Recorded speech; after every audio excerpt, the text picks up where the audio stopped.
Hello. देखो, मैं यहाँ पे आप लोगों के लिए थोड़ा सा सेल यूनिट की बात करूँगा। ठीक है। आई थिंक आवाज़ नहीं आ रही थी, मैं दोबारा से अगर रिपीट करूँ तो हम लोग सेल यूनिट की थोड़ा सा आपके लिए रिवीजन की बात कर रहा हूँ मैं, जो आप लोगों के पेपर में आ रहा है। थोड़ा सा आप इसको देखेंगे तो आपको शायद समझ में आएगा। तो बेसिकली देखो, हम लोग बात करेंगे मेन पॉइंट्स पे बात करेंगे, बहुत डिटेल में नहीं जाऊंगा मैं, क्योंकि वो जिसके पेपर में आ रहा है उसके लिए इम्पोर्टेंट है। तो इम्पोर्टेंट चीज़ें हैं वो आपके सामने आ जाएंगी। ठीक है। तो इसके अंदर बात कर लेते हैं हम लोग बेसिकली कि भाई जो सेल होता है, अगर आप सेल की बात करेंगे तो सेल, इसको जनरली बोलते हैं, मेन सेल थ्योरी प्रपोज की गई थी। नॉर्मली सेल थ्योरी के लिए नाम आता है स्वान और स्केलेडियन का। ठीक है। स्वान और स्केलेडियन, इसको आपको जनरली ढूंढना, आपका जो है SCHWANN, स्वान एंड स्केलेडियन, SCHEILEDN, स्केलेडियन। आपके दो साइंटिस्ट हैं जिन्होंने सेल थ्योरी प्रपोज की थी। उसके बाद आगे फिर एक और साइंटिस्ट है, आर वर्चो या रुडोल्फ वर्चो, उन्होंने सेल थ्योरी को प्रपोज किया था। अब बेसिकली हमें जो यहाँ पे करना है वो पूरा कंटेंट क्या बात है, हमें मेन पॉइंट करना है। जैसे 4 पॉइंट जो सेल थ्योरी के इंपॉर्टेंट थे क्या थे? Cell is the basic structural unit of life, cell is the basic functional unit of life. I think आप क्लियर है कि हमारी जो भी लिविंग ऑर्गेनिज्म है, चाहे यूनिसेलुलर या मल्टीसेलुलर हो, बने तो सेल से ही हैं सारे, और सारी प्रोसेस जो है, फंक्शंस सेल के अंदर से ही होती हैं। उसी में डीएनए, आपका राइबोसोम, उसी में सब कुछ बनता है और फिर परफॉर्मेंस होती है। तो इसीलिए बोला जा रहा है यहाँ पे कि cell is the basic structural unit of life, and जो स्ट्रक्चर मेन बनाता है वो ये, और साथ में फंक्शनल यूनिट ऑफ लाइफ जहाँ पे काम होता है, इसलिए इसको बोल रहे हैं स्ट्रक्चरल फंक्शनल। फिर बोल रहा है all cells are derived from previously existing cells. I think जो भी नया सेल हमारी बॉडी में है वो प्रीवियस सेल से डिवाइड होके ही आया है। ऐसा नहीं है कि कोई सेल अपने आप आ गया, तो पहले से सेल मौजूद थे, उनसे डिवाइड होके आया, तो उसको बोल रहे हैं all cells arise from pre existing cells. अच्छा, in a multicellular organism the activity of entire organism depends on the total activity of its independent sales.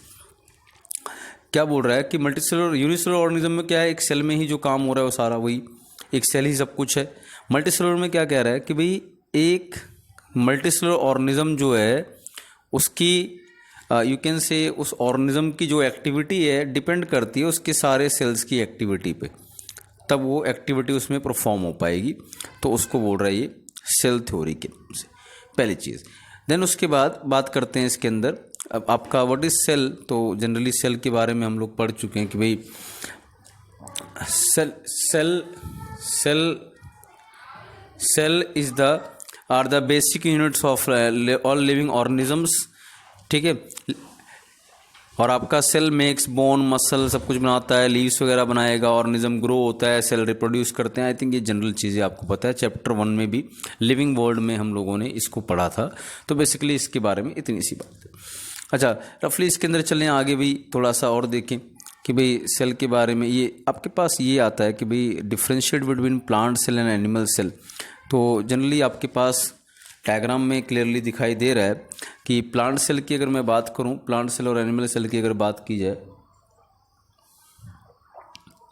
तो प्लांट सेल और एनिमल सेल की अगर आप बात करेंगे तो आपको जनरली देखने को मिलेगा कि भाई इसके अंदर आपका गोल्गी बॉडीज़ होते हैं, उसके वेसिकल, उसके छोटे छोटे पार्टिकल को बोल देते हैं। उसके अलावा माइटोकॉन्ड्रिया है, क्लोरोप्लास्ट है, साइटोप्लाज्म, वैक्यूल, न्यूक्लियोलस, रफारियार, nucleus, ribosome, ER, cell membrane, cell wall. I think जब हम बात करते हैं तो इसमें आपको पता है सेल वॉल, क्लोरोप्लास्ट, ठीक है, सेल वॉल हो गया, क्लोरोप्लास्ट हो गया, और अगर मैं बात करूं एक वैक्यूल, मेनली ये फीचर होते हैं प्लांट सेल के अंदर। ठीक है। वैक्यूल स्टोरेज करता है, क्लोरोप्लास्ट क्लोरोफिल है तो फोटोसिंथेसिस करेगा, सेल वॉल आपका डिफेंस का काम करेगा। आई थिंक ये चीज़ें आपको पता है। उसके बाद बेसिक जनरल चीज़ें बहुत डिटेल में तो हम पढ़ेंगे क्लासेस में। ठीक है। आपका mitochondria power house of the cell, यहाँ एनर्जी बनती है एटीपी की फॉर्म में। ठीक है, वो इसमें भी है, सब में है, तो माइटोकॉन्ड्रिया वगैरह सब में है। उसके बाद आपका यू कैन से इसके अंदर साइटोप्लाज्म, पूरा जो फ्लूइड होता है उसको बोल रहे हैं साइटोप्लाज्म। ईआर के दो पार्ट होते हैं, रफ और स्मूथ। रफ वाला जो होता है क्या करता है, रफ वाला जो आपका ईआर होता है वो क्या करता है सर, उसके ऊपर, उस रफ़ी आर के ऊपर अगर मैं देखो इस डायग्राम में ही रिप्रेजेंट करूं तो ये रफ़ी आर मान लो हो गया और ये एस सी आर हो गया स्मूथ। तो जो RER है रफ एंडोप्लाज्मिक रेटिकुलम और एक है स्मूथ एंडोप्लाज्मिक रेटिकुलम। तो दोनों में आप देख रहे हैं इसके ऊपर कुछ डॉट डॉट डॉट स्ट्रक्चर दिखाई दे रहे हैं, तो इसके ऊपर होते हैं राइबोसोम, प्रोटीन सिंथेसिस करता है, ठीक है। और SER इसके ऊपर राइबोसोम नहीं है तो प्रोटीन नहीं बनाता, लिपिड कार्बोहाइड्रेट ये सब मॉलिक्यूल तैयार करता है। ये SER RER का रोल है। देखो जो प्रोटीन राइबोसोम बनाता है RER के ऊपर जो प्रेजेंट है वो प्रोटीन प्रॉपर फंक्शन करने वाला प्रोटीन नहीं होता, वो नॉर्मल एक चेन होती है। उसको प्रॉपर फंक्शनल बनाने के लिए कहाँ भेजा जाता है, गोल्गी एपरेटस के पास या गोल्गी बॉडीज़ के पास। और ये गोल्गी बॉडीज़ जो एक प्रोटीन जो रिसीव होता है RER से राइबोसोम बना के भेजता है, तो उसको प्रॉपर फंक्शनल प्रोटीन या एंजाइम में कन्वर्ट करना वो काम किसका होता है, गोल्गी एपरेटस का। इसीलिए इसको पैकेजिंग एंड मॉडिफिकेशन लिख देते हैं। जनरली बहुत सारी चीज़ें और आती हैं, इसको पढ़ेंगे, लेकिन अभी ये कि सर जो प्रोटीन बनती है लाइक हेमोग्लोबिन है, उसकी 3-4 चेन होती हैं, वो चारों चेन बना देगा कौन, RER राइबोसोम्स। लेकिन उन चारों चेन को जोड़कर प्रॉपर हेमोग्लोबिन कौन बनाएगा, गोल्गी बॉडीज़। ये आपके पास डिफरेंस आता है। बाकी एक होता है न्यूक्लियस जहाँ DNA वगैरह होते हैं, फिर एक न्यूक्लियोलस होता है, DNA के अंदर एक डेंस मास होता है, उसको बोलते हैं न्यूक्लियोलस। और बेसिकली अभी के लिए ध्यान रख लो कि न्यूक्लियोलस जो है राइबोसोम्स को बनाने का काम करता है। RER भी बोल देते हैं, सॉरी आपका rRNA भी बोल देते हैं, एक तरह से राइबोसोम्स को बनाने का काम करता है, न्यूक्लियोलस बोला जाता है, ठीक है। ये बेसिकली इनमें सेल्स में थोड़ा सा डिफरेंस की अगर आप बात करेंगे तो आपको ही मिलेगा। फिर प्रोक्रियोटिक यूक्रियोटिक सेल में डिफरेंस है, इसको क्लासेस में भी हमने एक बार बायोलॉजिकल क्लासिफिकेशन वाले चैप्टर में पढ़ा हुआ है, मैं लेकिन फिर भी इसको रिपीट कर दूं। तो सबसे बाहर की लेयर होती है कैप्सूल, जो कि आपकी बनी होती है ग्लाइकोकैलिक्स वगैरह की। सेल वॉल होती है पेप्टाइडोग्लाइकन की बनी होती है प्रोक्रियोट्स में। साइटोप्लाज्म वही है, मेम्ब्रेन जो आपका सेल मेम्ब्रेन जिसको बोल रहे हैं, ठीक है। Ribosome protein synthesis, pili gamete transfer में या DNA ट्रांसपोर्ट में, सेक्सुअल रिप्रोडक्शन में हेल्प करता है। फ्लैजेला आपका लोकोमोशन एंड मूवमेंट में हेल्प करता है, ठीक है। उसके बाद न्यूक्लियोइड एक्चुअली क्या होता है, इसका DNA पूरे सेल में डिस्ट्रीब्यूट होता है। इसका जो DNA होता है वो पूरे सेल में डिस्ट्रीब्यूट होता है, एक तरह से पूरे सेल में इसका DNA फैला पड़ा होता है, और साथ में उसके बहुत सारे प्रोटीन होते हैं। उस स्ट्रक्चर को क्या बोलते हैं, न्यूक्लियोइड बोल देते हैं। फिर उसके बाद साइटोप्लाज्म, ये किसका स्ट्रक्चर है, एक प्रोक्रियोटिक सेल का। यूक्रियोटिक सेल अभी भी पढ़ लिया हमने कि सर माइटोकॉन्ड्रिया माइक्रोट्यूब्यूल वगैरह सब कुछ प्रेजेंट होगा, तो वो आपका यूक्रियोटिक सेल है। और जनरली एक बात बिल्कुल क्लियर होनी चाहिए कि यूक्रियोटिक सेल में सेल वेल डिफाइंड है, एक न्यूक्लियस होता है, इनके अंदर नहीं होता है ऐसा कुछ, और इनके अंदर कोई सेल ऑर्गेनेल नहीं होती, मेम्ब्रेन बाउंड, जिसके ऊपर मेम्ब्रेन होती है। तो राइबोसोम के ऊपर मेम्ब्रेन नहीं होती, इसलिए दोनों में प्रेजेंट होता है। यहाँ मेम्ब्रेन बाउंड और मेम्ब्रेन विदाउट मेम्ब्रेन दोनों सेल ऑर्गेनेल हैं, यहाँ सिर्फ मेम्ब्रेन लेस या विदाउट मेम्ब्रेन वाली सेल ऑर्गेनेल हैं, ठीक है। ये प्रोक्रियोटिक यूक्रियोटिक सेल की बात हुई। आगे चलें, इसके अंदर ये सेल्स के बारे में थोड़ा सा इंफॉर्मेशन है कि cells are the structural function unit of life, unicellular multicellular, nutrients, energy. ये आई थिंक ये थोड़ा बहुत आप इसको देखेंगे तो हो जाएगा। फिर देखो इसमें यहाँ पे मैं कुछ चीज़ें जो हम बात कर चुके हैं उसके बारे में बात कर लेते हैं। सेल वॉल मोटे मोटे क्या ध्यान रखना है, सर एनिमल में नहीं होती है, बाकी सब में लगभग होती है। प्लांट में सेलुलोज की होती है, बैक्टीरिया में मेनली पेप्टाइडोग्लाइकन की। क्लोरोप्लास्ट एनिमल में नहीं होता, प्लांट में होता है। क्या करता है, फूड सिंथेसिस, आपका जो भी क्लोरोफिल वगैरह इसके अंदर होता है। न्यूक्लियस दोनों में होता है, ऑल यूक्रियोट्स, DNA इसके अंदर प्रेजेंट होता है, ठीक है। उसके अलावा राइबोसोम ऑल सेल्स में प्रोटीन सिंथेसिस का काम करेगा। Mitochondria power house of the cell सब में होता है। सेल मेम्ब्रेन सब में होता है, ट्रांसपोर्ट में हेल्प करता है अंदर बाहर चीज़ों के। साइटोप्लाज्म सब में लिक्विड सा होता है, जो यूक्रियोट्स में लगभग आपका स्टोर फूड वाटर वगैरह ये सब करता है। गोल्गी बॉडीज़ बात मैंने की, प्रोटीन वगैरह को बढ़िया से मॉडिफिकेशन का काम करेगा, ER से रिसीव करेगा, RER से। लाइसोसोम सुना होगा, सुसाइडल बैग्स, जो भी अनवांटेड कंपोनेंट हैं हमारी सेल में उनको डिस्ट्रॉय करेगा, डाइजेस्ट कर लेता है, वो सुसाइडल बैग्स लाइसोसोम होते हैं। RER की बात करोगे तो RER आपका जो होता है, मैंने कहा उसके ऊपर राइबोसोम में प्रोटीन सिंथेसिस करेगा। स्मूथ, आप इसके पास कोई राइबोसोम नहीं होते, तो इसलिए जो ये एक साथ लिपिड वगैरह का, कार्बोहाइड्रेट का, स्टेरॉइड्स का इनका सिंथेसिस करेगा। माइक्रोट्यूब्यूल, माइक्रोफिलामेंट सर सेल के अंदर लोकोमोशन मूवमेंट वगैरह में काम करेगा। हम एक टॉपिक पढ़ेंगे कभी, अभी आएगा इसके अंदर, आगे सेल वाले में ही, सेल साइकिल में आएगा कि क्या होता है भाई।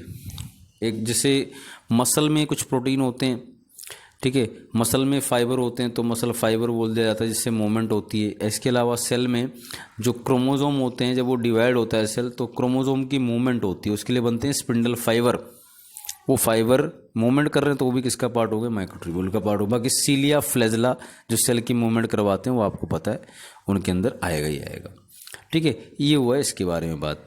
फिर ये थोड़ा सा इसके अंदर है कि जैसे मैंने अभी बताया आपको, स्पिंडल फाइबर सेंट्रोमियर क्या चीज़ है, पहले इसको समझ लें। देखो नॉर्मली क्या होता है, एक क्रोमोसोम का स्ट्रक्चर होता है, क्रोमोसोम की दो आर्म्स बोलते हैं, एक ये हो गई और एक ये हो गई, ऐसे करके आर्म होती है। नॉर्मली बना ऐसे भी होता है क्रोमोसोम, ऐसे करके एक्स शेप का। तो जनरली इसमें अगर हम बात करें तो यहाँ पे ये समझना है कि भाई ये एक आर्म, ये दूसरी आर्म क्रोमोसोम की, ठीक है, ऐसे ये भी ये जो आर्म्स है क्रोमोसोम की, इन्हें बुलाते हैं क्रोमैटिड्स, क्रोमैटिड्स, TIDS। और ऐसी दो होंगी एक क्रोमोसोम में, और इसका जो सेंट्रल पार्ट है जिससे ये दोनों अटैच हैं, इसको बोलते हैं सेंट्रोमियर। ये आपके सामने जो स्ट्रक्चर लिखा है ये वाला, ये सेंट्रोमियर है, ठीक है। जो ये सेंट्रोमियर है, इसके ऊपर कुछ प्रोटीन भी होते हैं, उनको प्रोटीन को बोलते हैं काइनेटोकोर। ये ध्यान रखें आप, जो मैंने अभी कहा ना, सेल डिवीज़न होगा तो उससे जब स्पिंडल फाइबर आके अटैच करेंगे तो काइनेटोकोर से ही करते हैं। तो मोटे मोटे तौर पे अगर मैं बात करूँ क्या बोल रहा हूँ मैं, तो वो स्पिंडल फाइबर बोला जा रहा है यहाँ पे ऊपर, जो हेल्प करेंगे डिवीजन में, ठीक है। ये गोल्गी बॉडीज़ वगैरह का रोल थोड़ा समझाया गया किस तरह आएगा। फिर माइटोकॉन्ड्रिया, बेसिकली अगर बात की जाए माइटोकॉन्ड्रिया क्या है सर, माइटोकॉन्ड्रिया में आउटर मेम्ब्रेन होती है, ये दिख रही है। फिर माइटोकॉन्ड्रिया में इनर मेम्ब्रेन होती है। फिर माइटोकॉन्ड्रिया में आपका एक पूरा स्पेस होता है, जो पूरा नीला नीला भरा पड़ा है, ये होता है मैट्रिक्स, उसके अंदर फ्लूइड भरा पड़ा होता है, उसको मैट्रिक्स बोलते हैं। फिर उसके बाद इसके अंदर आता है जो ये पार्टिकल होते हैं, थोड़े थोड़े पार्टिकल दिखाई दे रहे हैं, ये डॉट डॉट करके पार्टिकल, ये रेड रेड कलर के दिख रहे हैं। तो कुछ पार्टिकल होते हैं, उनको बोलते हैं ATP सिंथेज पार्टिकल्स। एक्चुअली इन्हें पूरा नाम लिखते हैं ऑक्सीजोम्स। इसके बारे में डिटेल में हम पढ़ेंगे, यही प्रोटीन सिंथेसिस करते हैं। बाकी इनके पास, माइटोकॉन्ड्रिया के पास अपना राइबोसोम होता है, अपना DNA होता है, ग्रेन्यूल्स होते हैं, ठीक है, छोटे छोटे पार्टिकल्स स्टोरेज वाले। एक बात हमेशा ध्यान रखना, एक क्लोरोप्लास्ट प्लांट वाला और एक माइटोकॉन्ड्रिया, इन दोनों के पास अपना DNA होता है और अपने राइबोसोम होते हैं, ठीक है। और इनका जो DNA होता है वो और राइबोसोम प्रोकैरियोटिक ओरिजिन होता है, means double stranded circular DNA prokaryote जैसा, और 70S वाला राइबोसोम होता है, ठीक है। ये वाला इसके पास प्रेजेंट होता है।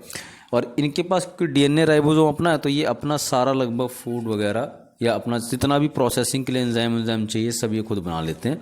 इसीलिए इन्हें नाम लिखते हैं, दोनों को, माइटोकॉन्ड्रिया और क्लोरोप्लास्ट को नाम लिखते हैं कि अपना सारा काम ये खुद ही कर लेते हैं। इनको बोलते हैं semi autonomous body.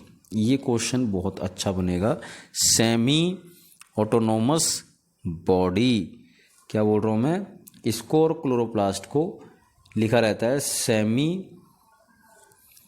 Autonomous body, ठीक है। अपना काम भी खुद कर लेते हैं। बाकी माइटोकॉन्ड्रिया में इतना नहीं है, power house of the cell, इसके बारे में आपके आएगा। हाँ, थोड़ा सा शेप में कभी आता है तो हॉट डॉग, या you can say capsule shape का होता है, कुछ हॉट डॉग शेप का होता है, या वो आपका जो हॉट डॉग आई थिंक आपने खाया है वैसा होता है, या कैप्सूल शेप का बोल देते हैं, आपको जनरली ऐसा मिलेगा, ठीक है। ये क्लोरोप्लास्ट का स्ट्रक्चर है। इसमें जैसे मैंने कहा इसका रोल है आपका, तो क्लोरोप्लास्ट का जो स्ट्रक्चर होता है आपके पास, यू कैन से, तो क्लोरोप्लास्ट का जो स्ट्रक्चर है उसके अंदर क्या क्या होता है, देखो इसके पास भी इसकी आउटर मेम्ब्रेन है, ये बाहर वाली बता रहा है। इसके पास भी इसकी इनर मेम्ब्रेन है, ये पहली वाली बता रहा है जो। इसके पास इसकी इंटर मेम्ब्रेन स्पेस है, जो ये आउटर और इनर के बीच का जो स्पेस है। उसके बाद इसके पास बता रहा है स्ट्रोमा, ये खाली जगह जो चल रही है स्ट्रोमा कहला रहा है। उसके बाद इसके अंदर थाइलाकॉइड है, ये जो ये दिख रहे हैं आपको, ये प्लेट जैसे या कॉइन जैसे थाइलाकॉइड्स हैं। उसके अलावा जो है आपका इसके अंदर फिर लेमेला है। देखो ये जो थैलाकॉइड वाला पूरा स्ट्रक्चर है इधर भी, तो इनको देखो ये ग्रीन सा एक स्ट्रक्चर कनेक्ट कर रहा है, उसको बोलते हैं स्ट्रोमा लेमेला। और जो देखो ऐसे होता है, एक सिंगल को थैलाकॉइड बोल रहे हैं, ऐसे जो कॉइन लाइक दिख रहे हैं, पूरे ग्रुप को बोलते हैं ग्राना, ग्राना या ग्रानम। और थैलाकॉइड वो स्ट्रक्चर हैं, और स्ट्रोमा लेमला जहाँ पे क्लोरोफिल होता है और ये फोटोसिंथेसिस का काम करते हैं। तो बेसिकली ये क्लोरोप्लास्ट के बारे में बात की जाती है। फिर इसके अंदर ये classification of you can say chromosomes है बेस्ड ऑन सेंट्रोमियर पोजीशन। मैंने अभी भी आपको बताया कि भाई क्रोमोजोम जो होता है उसका एक्स शेप का स्ट्रक्चर है, तो उसकी दो आर्म होती हैं। ये आपके सामने ये वाला स्ट्रक्चर बढ़िया दिखाई दे रहा है, उसकी दो आर्म है, ठीक है। और बीच के पोर्शन को बोलते हैं सेंट्रोमियर। तो जो आर्म्स हैं उनको लिखते हैं क्रोमैटिड्स, ठीक है। तो हर क्रोमोजोम में दो क्रोमैटिड हैं। अब इसके बेस पर आपके पास चार तरह के क्रोमोजोम होते हैं। अगर सेंट्रोमियर की पोजीशन एग्जैक्टली बीच में है, जैसा कि इस आपके डायग्राम में दिखाई दे रहा है, अगर सेंट्रोमियर की पोजीशन एग्जैक्टली देखो बीच में है और दोनों आर्म्स एकदम बराबर हैं, तो मेटासेंट्रिक क्रोमोजोम। सब मेटासेंट्रिक, अगर सेंट्रोमियर की पोजीशन थोड़ी सी एक तरफ शिफ्ट है, एक थोड़ी छोटी आर्म एक थोड़ी बड़ी आर्म, सब मेटासेंट्रिक। अगर सेंट्रोमियर की पोजीशन जो है यू कैन से आपकी अगर बोली जाती है थोड़ी सी सेंट्रोमियर की पोजीशन, और आपको जनरली देखने को मिलेगा कि भाई उसमें एक आर्म बहुत छोटी हो गई, बहुत बड़ी हो गई, सेंट्रोमियर थोड़ा एक तरफ ज़्यादा हो गया, तो एक्रो। और अगर सेंट्रोमियर बिल्कुल एक पॉइंट पे आ गया कि दूसरी आर्म तो दिखाई नहीं दे रही, बिल्कुल बहुत छोटी है, और दूसरी आर्म एक बहुत बड़ी है, तो टीलोसेंट्रिक। तो सेंट्रोमियर की पोजीशन और आर्म्स की लेंथ की बेस पर है मेटा, सबमेटा, एक्रो और टीलोसेंट्रिक, इसको बोल देते हैं। क्रोमोजोम्स की बात कर रहा हूँ मैं। फिर यहाँ पे थोड़ा मैंने कहा जैसे क्रोमैटिन, क्रोमैटिन क्या होता है? एक्चुअली क्रोमैटिन होता है जो आपका पूरा डीएनए है, डीएनए के साथ बहुत सारे प्रोटीन अटैच होते हैं, उनको हिस्टोन प्रोटीन मेनली बोलते हैं हमारे यूकैरियोटिक सेल में। तो डीएनए में देखो, इसमें बता भी दूं थोड़ा सा, जो इसके अंदर मैं डायग्राम अगर लिख दूं, तो आपका जो डीएनए का स्ट्रक्चर होता है डबल स्टैंडर्ड वाला लिनियर डीएनए, उसके साथ मैंने क्या कहा कि उसके साथ ऐसे प्रोटीन्स अटैच होती हैं। तो ये तो डीएनए हो गया, ये हो गए प्रोटीन्स। अच्छा, अपने में यूकैरियोटिक सेल में इनको हिस्टोन प्रोटीन बोलते हैं, ये सामने लिखे हुए। क्या रोल होता है आपसे पूछा जाए? देखो डीएनए जो होता है ना, न्यूक्लिक एसिड जिसको बोलते हैं डीएनए, डीएनए के पास होता है फॉस्फेट ग्रुप, और उसकी वजह से उसके ऊपर होता है नेगेटिव चार्ज, और हिस्टोन प्रोटीन होता है पॉजिटिव चार्ज। तो ये डीएनए के नेगेटिव चार्ज को न्यूट्रलाइज करता है और पूरे न्यूक्लियस को न्यूट्रलाइज करने का काम करता है, वो रोल होता है हिस्टोन का। हिस्टोन पॉजिटिव चार्ज है, डीएनए नेगेटिव चार्ज है, हिस्टोन डीएनए के नेगेटिव चार्ज को न्यूट्रलाइज करके पूरे न्यूक्लियस को स्टेबल करता है, सिंपल है। और डीएनए प्लस हिस्टोन को बोलते हैं क्रोमैटिन, पूरी लेंथ को। और क्रोमैटिड मैंने कहा एक आर्म को बोलते हैं क्रोमैटिड बोला जाता है, ठीक है। बाकी क्रोमोजोम वही है कि भाई इसका छोटा डीएनए का छोटा पार्ट होता है, बहुत सारे जीन इसके ऊपर होते हैं, तो उसको आप बोल देते हैं क्रोमोजोम। ह्यूमन बीइंग में 46 होते हैं, ये हमने कई बार पढ़ा हुआ है, ठीक है। फिर वो क्या होता है, जब डिवीज़न वगैरह हो रही होती है, तो बेसिकली क्या होता है कि जो सेल होता है, सेल के सेंटर में क्रोमोजोम आते हैं, ऊपर से स्पिंडल फाइबर आते हैं, ये डिवाइड करता है, सेंट्रियोल से आते हैं, इसको स्पिंडल फाइबर बोलते हैं। मैं इसको थोड़ा बढ़िया बना दूं कि इस तरह से बोला जा रहा है कि ये सेल है, सेल में क्रोमोजोम आ गए, यहाँ सेंट्रियोल होते हैं, उनसे निकल के स्पिंडल फाइबर आ रहे हैं, ऐसे इनको बोल रहे हैं स्पिंडल फाइबर, ठीक है। और जहाँ ये क्रोमोजोम पे अटैच कर रहे हैं उनको बोल रहे हैं काइनेटोकोर्स, प्रोटीन्स होते हैं एग्जैक्टली। और जो यहाँ पे बात हो रही है, ये पूरी, अगर मैं इस सेल को एक अर्थ की तरह मान लूँ, तो ये हो गए पोल्स, तो पोल्स पे सेंट्रियोल हैं, और ये बीच में अगर आप देखेंगे, मैं अगर जनरली इस चीज़ को ऐसे रिप्रेजेंट कर दूं कि जो बीच वाला पोर्शन है सर जहाँ पे, तो आपको पता है इक्वेटर बोलते हैं, तो इसको इक्वेटोरियल प्लेट के नाम से बुलाते हैं, ये जो ऊपर लिखा हुआ है, ठीक है, दैट इज़ ये जो इक्वेटोरियल प्लेट है इसकी बात कर रहा हूँ मैं। ये तो इक्वेटर पे और ये पोल्स पे प्रेजेंट होते हैं, ये आपके पास आता है। ठीक है, थोड़ा सा मैं इसके अंदर राइबोसोम को बता दूं। ठीक है, बाकी आई होप इतना काम चल जाएगा कि आपके नंबर आ जाएंगे इस चैप्टर में। राइबोसोम को थोड़ा सा लेकिन फिर मैं बता देता हूँ। राइबोसोम जो होते हैं आपके पास 2 तरह के लिखे जाते हैं, 70S और 80S। अब देखो इसमें कन्फ्यूज़न नहीं होनी चाहिए।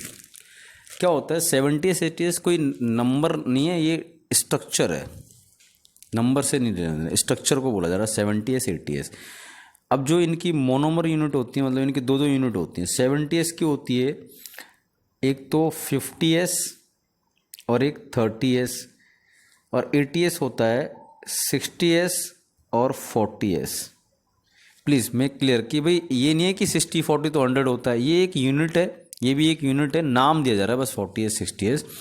इनके फ्यूज़न से एक नई यूनिट बनती है 80S। ये यूक्रियोट का फीचर है। 70S जो है ये आपका 50S और 30S है, तो इनके फ्यूज़न से बनती है 70S यूनिट, तो ये प्रोकैरियोटिक का फीचर है। अब ध्यान ये रखना है आपको कि सर ये जो आप बता रहे हैं, तो ये जो बड़ी वाली होती है इसको बोलते हैं लार्ज सब यूनिट और छोटी वाली को स्मॉल। तो यूक्रियोटिक सेल में लार्ज सब यूनिट क्या हुई 60S 40S दोनों मिलकर क्या बनेंगी 80S मेन यूनिट। प्रोकैरियोटिक में क्या हुआ 50S लार्ज है और 30S स्मॉल है और दोनों मिलकर क्या बनी 70S। और काम क्या करेंगे सर, प्रोटीन सिंथेसिस काम करेंगे बस। यहाँ पे S जो है एक साइंटिस्ट के नाम पर है, स्वीडबर्ग कांस्टेंट बोलते हैं, बस ध्यान रखें। ठीक है, तो आई थिंक इतना काम चल जाएगा कि आपका पेपर में आ जाएगा। मैं आपका जो है वैसे इसको छोड़ के बाकी ऑलमोस्ट सारे चैप्टर हम लोग कर ही लेंगे क्लास में आपके पेपर से पहले। ओके, चलिए थैंक यू।